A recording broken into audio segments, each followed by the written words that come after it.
क्या बात है, आज नंदू और छुटकी दोनों बहुत शांत बैठे हुए हैं। देखो ना, छुटकी ने मेरा गंजी खराब कर दिया। अच्छा, क्या हुआ गंजी पे, क्या किया? अरे ये रेड हो गया है। मैंने तो कुछ नहीं किया, मैंने बस वॉशिंग मशीन में डाला तो ये खुद ही रेड हो गया। अच्छा, इसका मतलब है क्या तुमने कल खाते समय इस पे सब्जी गिराया था? हाँ। तो इसमें छुटकी कोई गलती नहीं है। मैं बताती हूँ कि ये जो गंजी पे निशान पड़ा, यानी तुमने सब्जी गिराया था तो सब्जी में हल्दी होता है और हल्दी का दाग पड़ गया, और जब छुटकी ने इसे मशीन में धुलने के लिए डाला तो ये क्या किया, सर्फ के साथ अभिक्रिया करके क्या हो गया, पीला से लाल हो गया। तो इससे इसका एक कारण है। ये क्यों हुआ ये हम बताएंगे आज तुमको, अम्ल और क्षार। आज तुम्हारा टॉपिक यही रहेगा, अम्ल और क्षार। जैसे मान लो कि ये सिंपल सा ये रहा, ये पानी है, ठीक है, ये पानी था। जैसे ये भींगा कपड़ा था, इस पे क्या हुआ, हमने हल्दी डाला, ठीक है, इसमें हल्दी डाला और इसे घोल दिया। जब हल्दी डाल के घोला तो देखो तो क्या हो गया, ये पूरा पीला हो गया। हाँ। ये क्या हो गया, पीला हो गया। ऐसे ही तुम्हारे गंजी पे जब सब्जी गिरा तो क्या हुआ, उतना दूर वो पीला हो गया। अब जब चुटकी ने इसे मशीन में डाला धुलने के लिए तो क्या हुआ, जब इसने सर्फ मिलाई, जैसे ही इसने सर्फ मिलाई और इसे घोला तो क्या हो गया, सर्फ जो था वो हल्दी से अभिक्रिया किया और देखो ये क्या हो गया, रेड हो गया। अरे हाँ, ये तो रेड हो गया। ये भी तुम जादू भी कर सकते थे इसका करके, अगर तुम्हें पता होता कि अम्ल क्या है और क्षार क्या है तो इस पे तुम जादू भी कर सकते थे। लेकिन जादू तो आज छुटकी नहीं दिखा दिया तुम्हारा गंजी साफ करके। तो ये क्या हो गया, ये तुम्हारा लाल हो गया, क्योंकि हल्दी जो होता है ना ये प्राकृतिक सूचक है, इंडिकेटर का काम करता है। और जब हल्दी के अंदर तुमने सर्फ का घोल मिलाया तो क्या हो गया, ये पूरा घोल तुम्हारा रेड हो गया।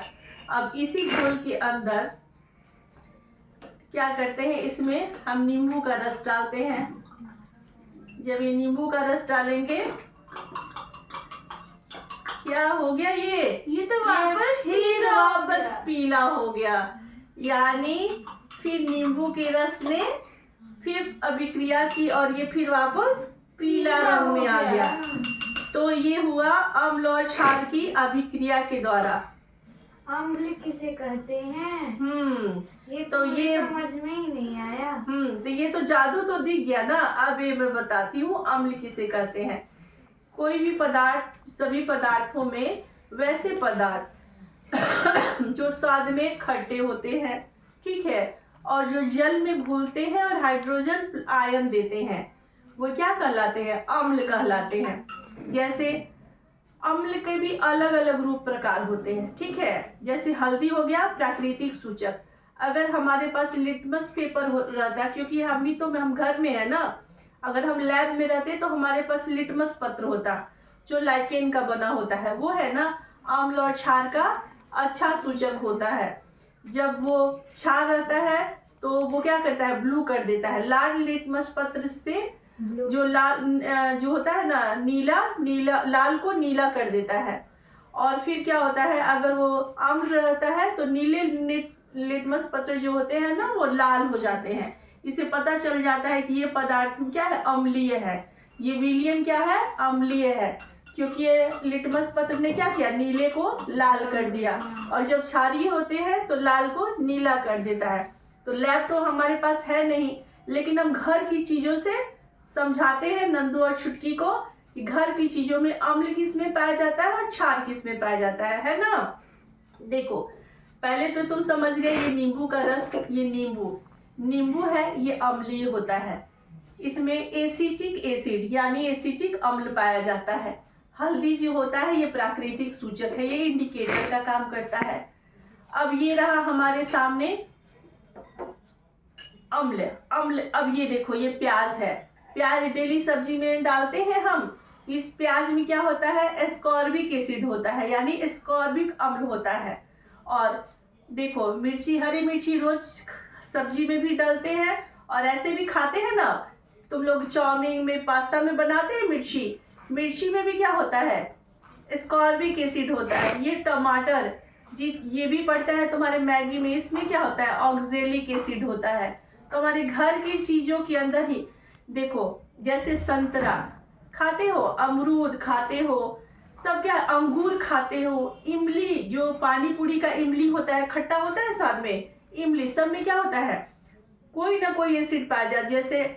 जैसे कच्चा आम हुआ, जिसका अचार पड़ता है, अचार खाते हो ना, हाँ। तो अचार में क्या होता है, उस सब में खट्टापन रहता है, तो वो टार्टरिक एसिड के द्वारा होता है। इमली हुआ, अंगूर हुआ, कच्ची आम हुआ, ये सब टार्टरिक एसिड के द्वारा। दही जो खाते हैं ना खाना में, जैसे आज तुमने दोपहर में खाना में दही खाया था, तो दही में लैक्टिक एसिड यानी लैक्टिक अम्ल होता है। तो ये हमारे घर में ही अम्ल है, इतने सारे चीज, सभी खट्टे फलों में अम्ल पाया जाता है।